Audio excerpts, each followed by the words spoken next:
ताज़ा तरीन वीडियोज़ के लिए चैनल को सब्सक्राइब करके बेल आइकन और ऑल नोटिफिकेशन पर क्लिक करें ताकि आपको मिले हर खबर सबसे पहले।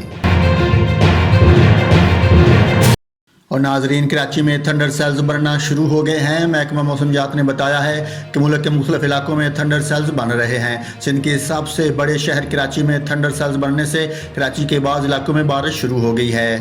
शहर के वस्ती इलाकों में बूंदाबांदी हो रही है। मशरक और शुमाल मशरक में बढ़ने वाला सेल भी शिद्दत पकड़ रहा है। रात गए कराची भर में शदीद मूसलाधार बारिश होने के बायस मुख्तलिफ सड़कों पर पानी जमा हो गया था। बारिश होते ही इंतजामिया ने फौरी एक्शन लिया और अब तक अक्सर सड़कों पर से पानी की निकासी कर दी गई है। रात होने वाली बारिश के दौरान करंट लगने से गुलशन ममार के घर में एक शख्स जान बाहक हो गया। औरंगी टाउन में वाक़या घर में बारिश का पानी जमा होने के बायस छत गिर गई, जिसके मलबे तले दबकर माँ और 3 बच्चे जान बाहक हो गए, जबकि एक बच्चा जख्मी हुआ।